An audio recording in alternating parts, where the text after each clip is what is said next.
Comentários e análise social de hoje. Professor Carlos Silva, boa tarde. Boa tarde, André Santiago. Boa tarde, Elaine Dias. Boa tarde, ouvintes do Cultura Informa. Boa tarde, professor. Qual o comentário de hoje? Nosso tema de hoje é sem ética, desculpem, e sem câmbio. Vamos ao comentário. Bom, nós estamos vivenciando uma situação muito delicada porque as informações diante dessa mídia globalizada e diante da própria pandemia em si, as coisas começam a se movimentarem e o trabalhador brasileiro, a trabalhadora brasileira, não tem tempo para refrescar a notícia que ela recebe em horas. Em um determinado minuto ela recebe a informação, automaticamente no outro minuto, após um minuto, já vem uma enxurrada de outras informações que vai abafando, não é, as informações anteriores. E isso é muito delicado. O Brasil está vivendo uma situação muito delicada. Primeiro, com relação ao câmbio. Nós estamos vivenciando nós somos o país com uma inflação maior que 83% dos países do mundo, não é? E o que mais chama a atenção, nós só perdemos para o Chile e para a Turquia, não é? Então, isso é extremamente sério. Nós tivemos um aumento de gasolina nesses 12 meses de 42%. O frango, 35%, 33%. O acumulado em 12 meses. Então, diante de toda falta de toda instabilidade, insegurança e fragilidade no equilíbrio fiscal, estamos aí numa situação extremamente delicada e um programa social que tinha estabilidade, digamos assim, que ele deveria apenas ser alterado o valor diante da nossa realidade atual, ele foi extinto, dando vez a um projeto chamado Auxílio Brasil, que, segundo o próprio ministro da Economia, o Paulo Guedes, não há fonte de permanente do custeio. Ou seja, ele vai durar até o final do ano de 2022. Então, diante de uma situação de uma desvalorização cambial, diante de a moeda mais desvalorizada no mundo, que é o nosso real, estamos vivenciando uma situação ainda pior. E vem a falta de ética social, ética na política e ética no judiciário. Não é? Nós tivemos o final melancólico da Lava Jato. A Lava Jato que tinha o ministro Sérgio Moro como o principal elemento de apoio jurídico, não é? Resultado, foi confirmado, segundo o próprio STF, que o juiz Sérgio Moro feriu o artigo 14 da nossa Constituição Federal, quando diz que toda pessoa deve ser observada, atendida por um tribunal independente e imparcial. E ele foi considerado suspeito, logo toda a estrutura processual que ele comandou, assim como a Lava Jato, foi extinto. Não tem nenhuma validade perante o réu ex-presidente Luiz Inácio Lula da Silva. E o pior, essa Lava Jato queria ter uma vida econômica própria. Ter vida econômica própria. Queria ter um fundo de 1,25 bilhões de reais. E esse ministro, que está suspeito, ou seja, que a sua ação quanto jurídica não teve honestidade, ele vai ser candidato a presidente da República. Isso é que é delicado. Como pode um juiz fazer com que o réu passe 580 dias na cadeia, preso, por erro e por parcialidade,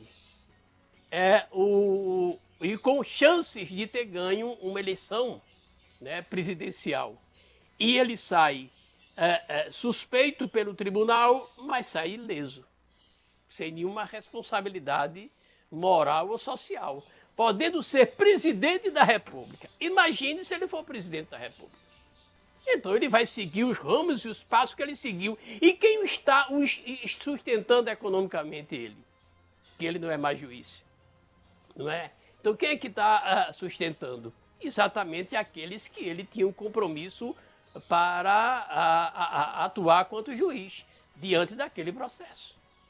Então, sob o olhar do nosso Conselho Nacional de Justiça, né, do STF, o juiz suspeito foi anulado o seu processo, retirado da causa, né, mas ele está pronto para administrar um país, ou seja, alguém que não teve ética como juiz, como é que vai ter como presidente da República? Sem falar nos procuradores, que vão postular uma cadeira também para deputado ou coisa parecida.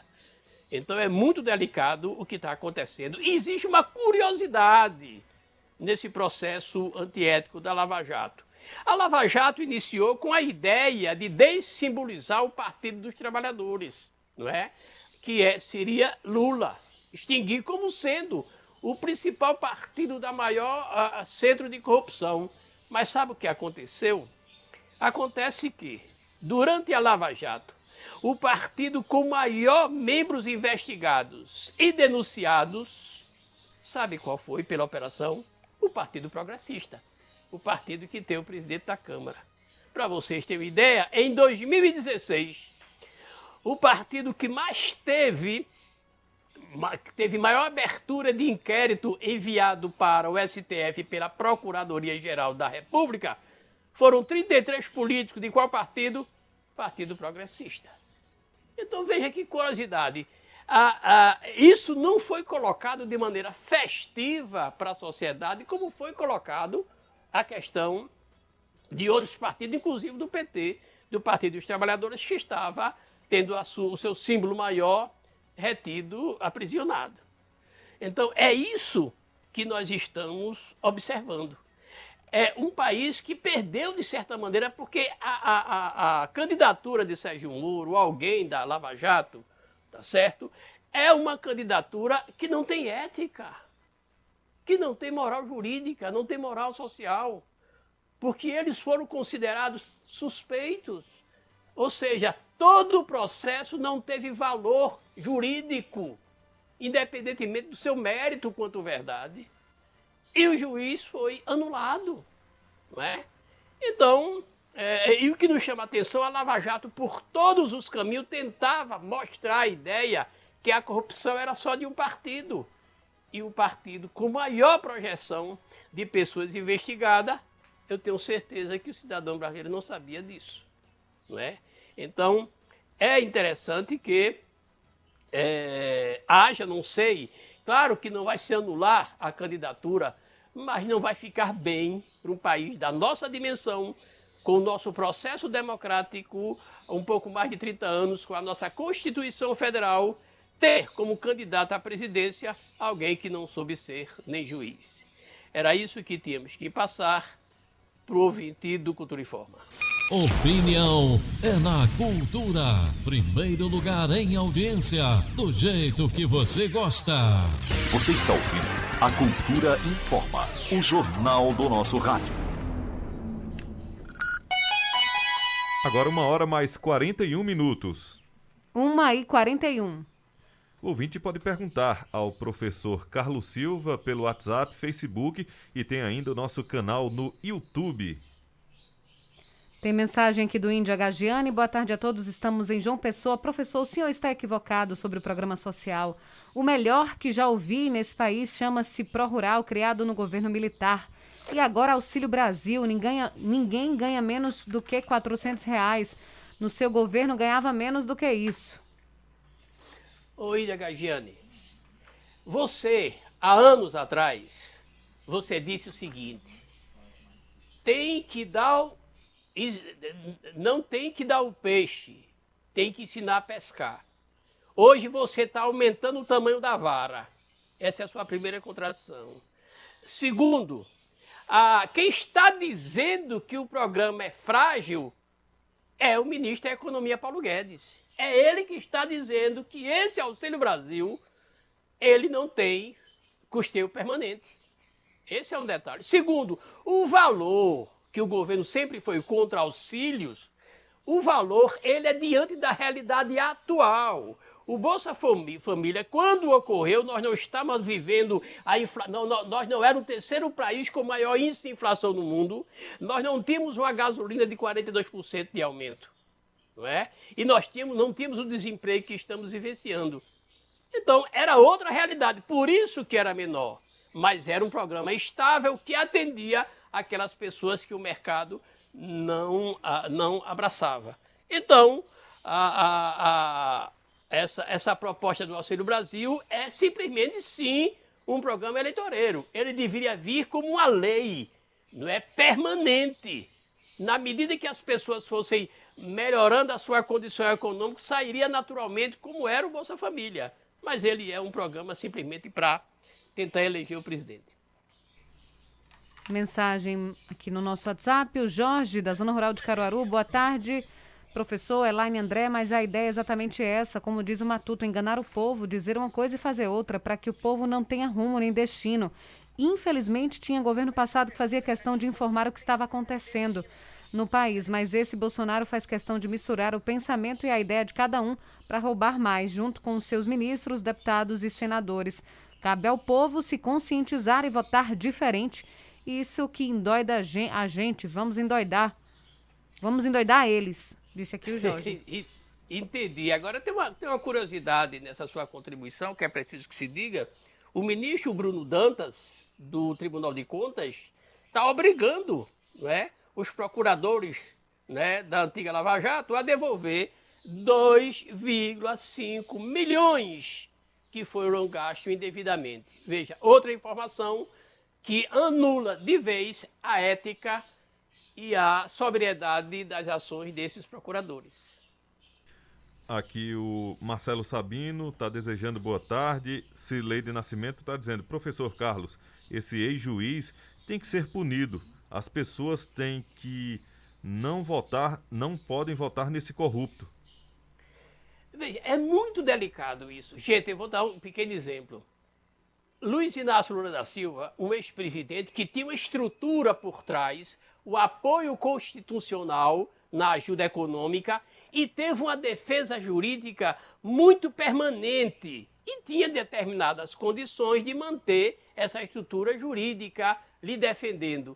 Imagine no trabalhador quando um juiz for, de certa maneira, inimigo ideológico de um réu qualquer. Ele vai mofar na cadeia. Ivanildo Baresi, professor, é triste essa situação nossa, mas o maior cabo eleitoral do Lula chama-se Paulo Guedes. Eu queria saber o porquê desse homem não sair do governo, só afundando mais o Bolsonaro. Eu acho que o Paulo Guedes não sai porque seria a desmoralização total do governo, não é? E vou lhe dizer mais, porque ministros com uma certa ética, algum economista com uma certa ética, ele não aceitaria o cargo para o atual governo, porque já fazem três anos de governo praticamente e não tem nada alicerçado, algum projeto sólido para o Brasil em todos os sentidos. Jailton Arruda está desejando boa tarde. Professor, o PT e o PSB votaram contra o Auxílio Brasil. Ambos são a favor da fome. Isso aí é uma colocação sua, exatamente pegando um gancho, de certa maneira, não contraditório, mas pior, um pouco desonesto. Você sabe muito bem que foi no governo Lula que foi criado um auxílio emergencial para as pessoas que estavam abaixo da miséria, da linha da pobreza. O que nós estamos vendo é a extinção desse programa e a criação de um auxílio como ponte, como pano de fundo para querer eleger o presidente. E você sabe que é assim. O triste é saber que você sabe, mas você não diz o que pensa. Você diz o que politicamente lhe é conveniente. Boa tarde, Elaine. André, que pena que o professor ainda tente colocar na cabeça do eleitorado que Lula é inocente, diz aqui o ouvinte que não se identifica. Olha, Não sou eu que estou dizendo. Foi o STF que disse. Nós sempre discutimos a falta de estrutura técnica do processo que levou Lula à prisão. Isso eu sempre coloquei. Eu não coloquei em jogo a honestidade dele. Eu falava das falhas do processo. E foi confirmado. Agora, e você votar num sujeito que enquanto juiz foi considerado suspeito, foi considerado parcial, contrariando a nossa Constituição e agora se coloca como presidente da República? Isso não tem sentido. Aqui o Jailton Arruda está dizendo, professor, é o que está acontecendo hoje. Se for a favor de Bolsonaro, o STF manda prender. Não, olha, o que ocorre é o seguinte, Bolsonaro só está aí porque vocês sabem que o próprio STF disse, só não tinha prova, que a eleição foi manipulada pelas mídias sociais. Ocorre que quem está próximo, em regra, claro que tem exceções, quem está próximo a Bolsonaro faz exatamente a receita que ele propôs. Antivacina, negacionismo, fechar STF, esculhambar, ameaçar. É isso que eles fazem. E você queria o quê? Que essas pessoas ficassem impunes? Mensagem aqui do Pedro Neto. Professor Carlos Silva, com a sua boa análise política, gostaria de saber quais seriam os bônus e os ônus se Moro for o presidente da República.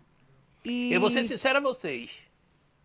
Nós não teríamos bônus nenhum. Nenhum.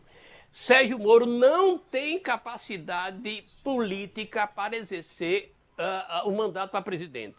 Isso é fato. Se ele foi parcial em um processo tão sério para um país continental como o nosso, a questão ética vem em primeiro lugar. Ele não tem essa condição de administrar um país. Até porque ele não conhece os problemas do Brasil. Ele não tem. Em nenhum momento, Sérgio Moro oferece um projeto, né, sólido para o país em todos os sentidos. Ele não conhece a estrutura social, econômica, cultural, educacional, de saúde, nada. É hora do Brasil ter pessoas que tenham, no mínimo, um pouco de lastro de experiência. Professor, a gente agradece a sua participação. Boa tarde, bom final de semana e até segunda-feira. Até segunda-feira, André Santiago. Até segunda, Elaine Dias. E até segunda-feira, ouvintes do Cultura Informa. Até segunda-feira, professor. Um grande abraço.